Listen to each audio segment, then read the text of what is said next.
Greetings in the name of Jesus Christ. I'm Dr. Shedin, Bharathan, Anaesthesiologist. As the world is facing a confused and difficult time, we as Christians have got a definite role. There are lots of stories going on around which makes us all the more confused. It's an uncertain time during this pandemic. On behalf of CA and Assemblies of God Church Pappinisseri, as a part of the COVID-19 campaign, in this video I'll discuss few COVID-related issues and I hope it will enlighten us all. Three main messages that I would want to share with you. First, what is COVID and what can we do about it? Its implications in our lives. And where are we spiritually during this pandemic? As Christians, do we have a role? What is COVID? You might have heard lots of terms associated with coronavirus.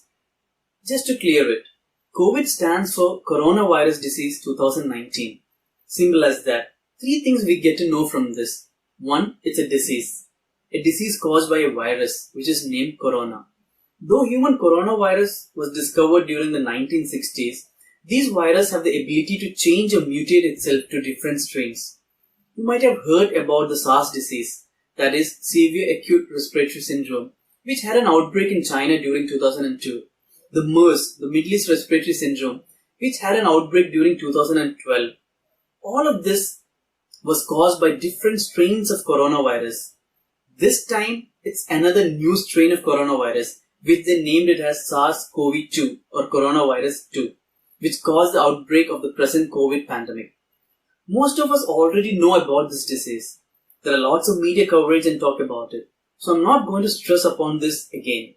But there is one thing I want to stress once again and move forward. That is the basic preventive measures we need to follow. There are lots and lots of rumors and false news which have spread with the onset of COVID-19. And these false information look very authentic because of the way they are conveyed. Always make sure the information you hear or read are from authentic sources. Don't blindly follow information that you get from WhatsApp, Facebook or Instagram. You can always cross-check this information which are given in simple, understandable and graphic forms in the WHO website and the Indian Ministry of Health and Welfare websites. We're not sure how long this virus is going to be there with us. We are kind of learning to live along with it. So the basic preventive measures should become a behavioral change in us. Let me stress it once again. It should become a behavioral change in us. Like the way you brush your teeth daily after you wake up, the way you use soap when we bath. These are behavioral changes that are deeply imbibed in us, that does not require to be reminded to be followed. It just naturally comes as a part of our lifestyle. So the basic preventive measures to keep ourselves safe from contracting the disease and its spreading should become a part of our lifestyle. Most of the things we all know, but still stressing upon few important preventive measures.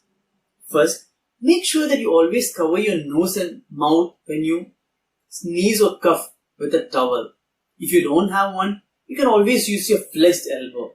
And avoid the common mistakes like coughing and sneezing on your palms, rubbing your nose after that. Second, make sure you wash your hands regularly with soap and water for at least 20 to 30 seconds. Or you can always use an alcohol-based sanitizer. Make sure you do it at home also, not just outside to show others. Let it form a habit in you. Third, wear a mask when you go out. It's not about wearing a mask, but wearing a mask properly. I've seen a lot of people who wear masks but keep the nose open for the comfort of it. Or sometimes we have a feeling that when we see our relatives or church members, we try to remove the mask and communicate with them. We feel, maybe I know them. It's unlikely that they will have a coronavirus. So we tend to be lenient with ourselves. But no. Even if it's our close ones, when you go outside, make sure you wear your masks properly. Fourth, when you go out, make sure that you keep a physical distance of at least 1 meter from others. It's much easier said than to follow. But please do make conscious efforts to follow that. Maybe when you see all the people around you in the market or a gathering who might not be following the distancing rule, you feel odd and you give up the idea and start mingling. Why not take a small decision today? That if others follow or not, I'll make sure that I keep a distance of 1 meter from others. It's okay what others might think of me, but I'll stick to that. Fifth, if you feel unwell, try not to travel outside. Stay at home. You can contact your local health body. They may help you with it. If you feel feverish, you've got a cough, sore throat, or any difficulty in breathing, immediately contact your health authorities. It doesn't mean that you have corona. It might be a normal common cold. We have a legal bounding to inform our government health authorities about it. Because maybe it might be due to corona. We're never sure about it. But be prompt to follow these rules. You might need to share your travel history and the people with whom you had contact with. These are the few basic preventive measures that we need to follow. Different countries have got different local rules and regulations. As Christians, make sure that you follow them. Biblically, we are bound to follow. Romans chapter 13 verses 1 to 2 says, "Let everyone be subject to the governing authorities, for there is no authority except that which God has established. The authorities that exist have been established by God. Consequently, whoever rebels against authority is rebelling against what God has instituted, and those who do so will bring judgment on themselves." Now coming to the second topic that I want to share. What are the implications that corona have in our lives or in our family and in our community? There are many ways that corona pandemic and the lockdown has affected our lives.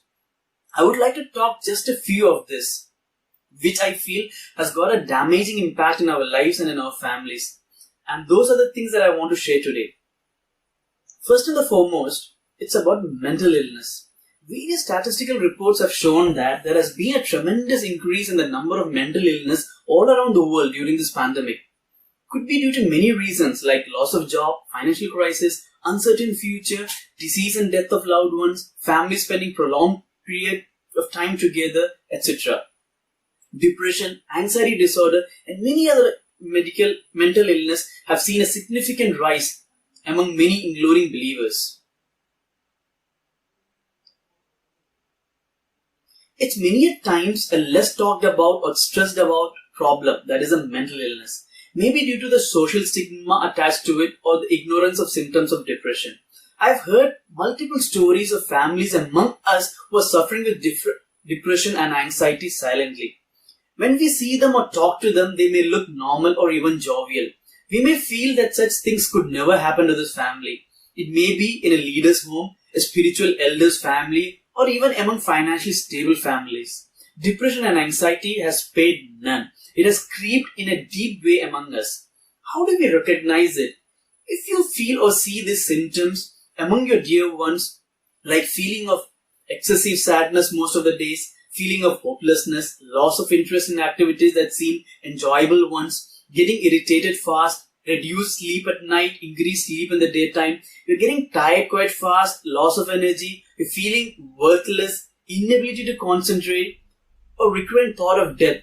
Maybe the symptoms you see in yourself or in your loved ones might be a part of depression. Now, what can we do about it? But before what can we do about it, what should you not do about it?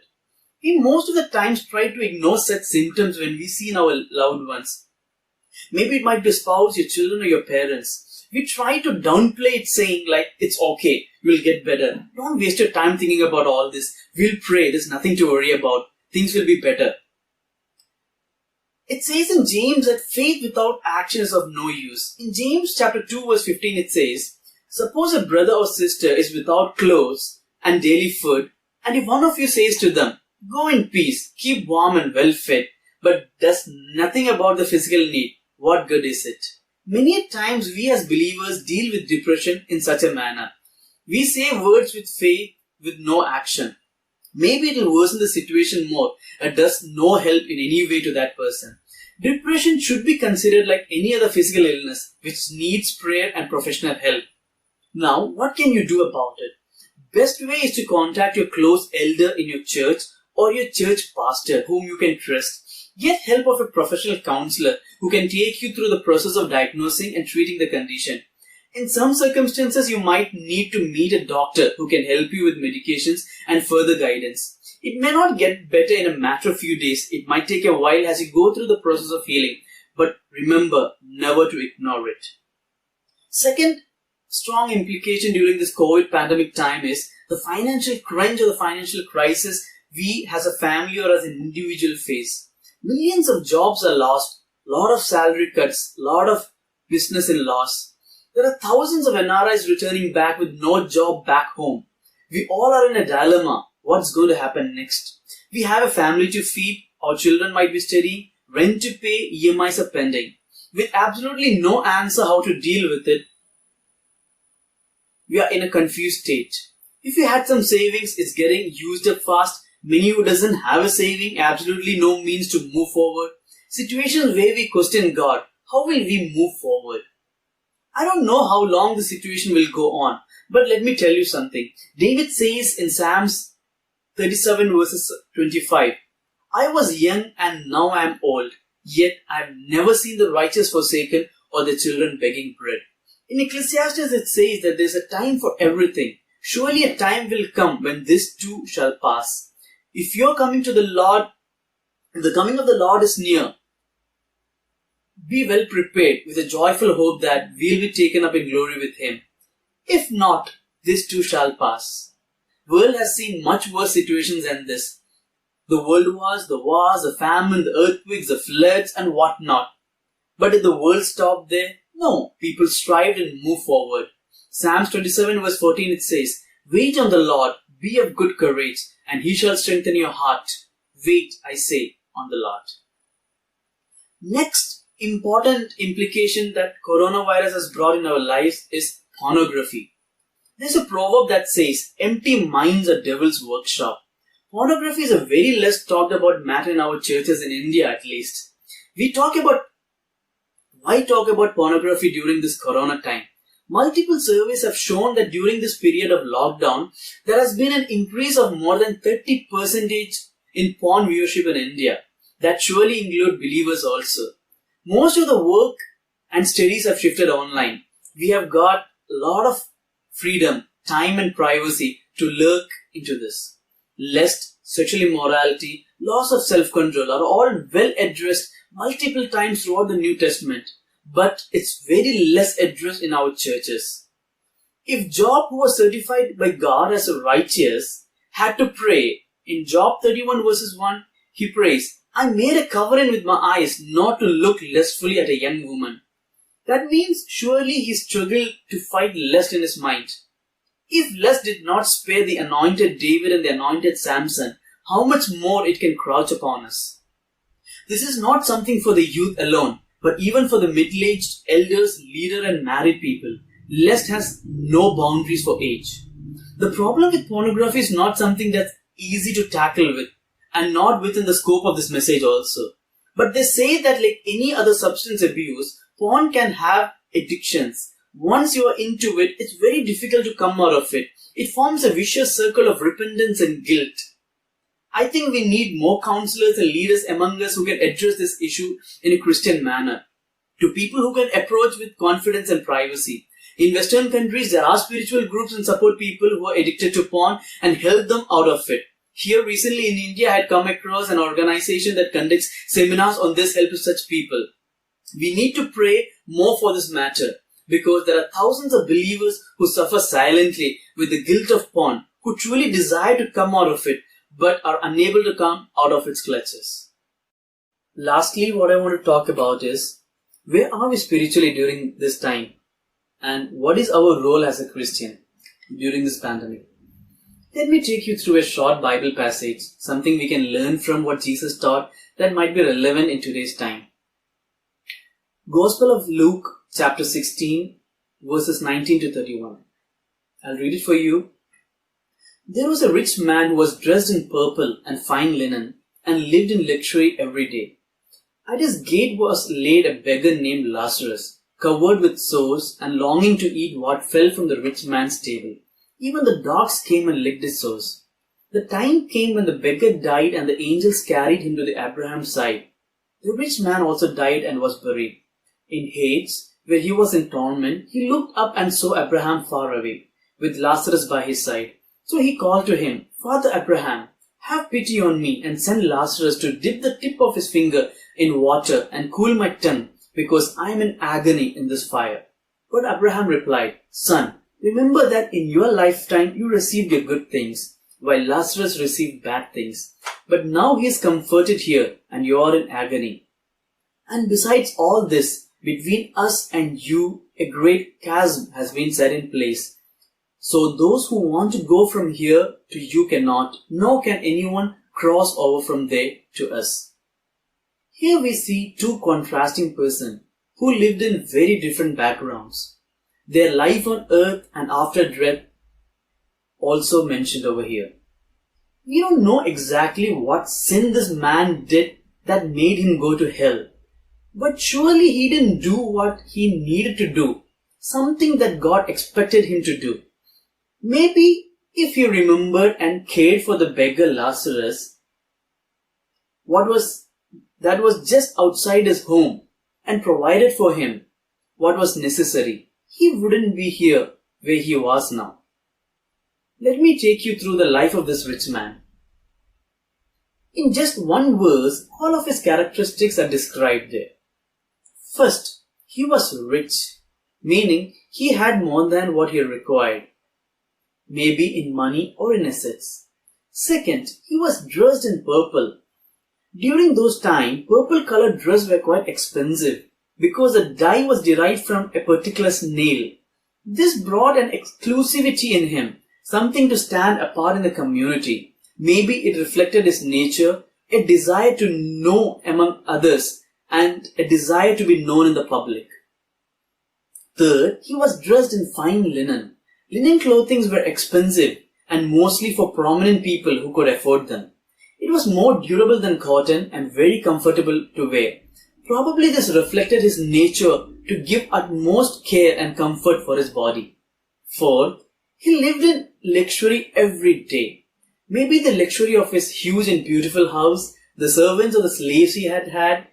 In luxury means he had all the comforts in abundance, and that too every day. He was living in a cocoon of luxury, a life in abundance. I feel probably many of his characteristics in life could have prevented him from seeing or acting on what God actually intended him to do. Many times we fail to see and act upon things what God intends us to do because of our characteristics. Let's compare it with this rich man's life. First, his purple-colored dressing signifies a life with lot of self-importance, a narcissistic character, someone who is very concerned for self-image, concerned about his prominence in the community. And this is very much relevant during this time of pandemic. We live in a digital world with social media platforms booming all the more during this time. We are so much imbibed into the social media where our prime concern is to project ourselves to the world, make ourselves prominent among our friend circles. If we see the pictures we take, the statuses that we put, it's all in one or the other way to project yourself as someone exclusive in the community. Even studies have shown that this narcissistic behavior has lots of negative impact on us and others. This has increased to such an extent that we forget to see what God intends us to see and what God intends us to do. Secondly, his fine linen clothing shows a life where lots of self-comfort and selfishness is seen. This pandemic probably has shown many of our true colors. Even among believers these days, we have become so much selfish. We are only concerned about ourselves, our wife or husbands or our children or our parents. Even our prayers are targeted in a selfish realm. We forget or maybe don't bother about what's happening outside our gates. The competitive exams that we write, the competitive job race that we are in, the competitive Bible programs, all teaches us to race for a selfish gain. We are so much bothered to keep ourselves more and more comfortable while neglecting the will of God or neglecting to see what is outside our gate, or forgetting to see what God intends us to see. Thirdly, his luxurious lifestyle every day shows his abundance of comfort that this rich man had. But this abundance was of no use, because even though there was abundance around him, inside him or inside his heart, there was complete emptiness. And that emptiness can be understood because of all the abundance he had around him. He was unable to share even a small portion of what he had with the poor beggar Lazarus, who was just outside his gate. During this pandemic, we are living in a time of spiritual luxury. We are living in a time of spiritual abundance. Let me make this point a bit more clear. Pharisees were a group of people who lived in spiritual luxury. They were not spiritual on the side of God, but in their own sides, they were in spiritual luxury or in a situation of spiritual abundance. They were masters in the laws of God. They knew the scriptures very well. They had a place of prominence in the synagogues. They prayed with beautiful, well-articulated words. They were covered with all kinds of spiritual abundance. In spite of all this luxury, they missed the prime thing. They missed the Messiah because they were empty inside. During this pandemic, though not all, but few of us are living in a spiritual abundance or in a spiritual luxury. If we open our WhatsApp now, there is a long list of Zoom meetings from Kerala to other states to faraway countries. There are Bible classes, meetings, live song concerts, Sunday classes and whatnot. I don't mean these things are wrong, but there is so much spiritual abundance around us. It's not the spiritual abundance around us that is important, but the abundance of Christ inside our lives that matters the more. Pharisees had so much spiritual abundance, but they had nothing to give to others around them. In Acts chapter 3, we see Peter and John said to a lame man, "Gold or silver I don't have, but what I have I give thee." They had something inside them, and that was so much abundant. They had abundance of Jesus, not on the outside, but inside of them. You might be attending a ton of Zoom meetings and Bible classes, participating in various Christian activities.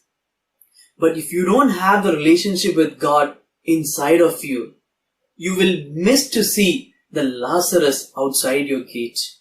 I mean to say, you might miss to see what God intends you to act upon. This is a pandemic where in few of our lives have been exposed to see the spiritual emptiness around us. We live in a background of spiritual luxury with spiritual emptiness in our hearts. Fourthly, this man was rich. Jesus addressed him as a rich man. He had more than what he needed. Riches are not just because of money. Me and you could be rich in many qualities that God has given us. But if your and my riches cannot cross that gate, Jesus says you have missed the essence of your life on this earth. We may have to give others what God has given us, be it money, the love, your care, your support, your time, whatever it be that you know you're rich in. Many a times our riches are within the confines of our gates. There are a lot of Lazarus who are in need outside our gates. Let this pandemic time enlighten us to cross those boundaries and reach those people who are in need. We surely have a role to play as Christians. Let not the characteristics of this rich man engulf our spiritual lives. If we miss to see and act upon what God wants us to, we will miss the essence of this life on earth. There's a purpose you and me are here on this earth. I pray and hope that this COVID time will be a time to come back to God and reprioritize our lives. Thank you.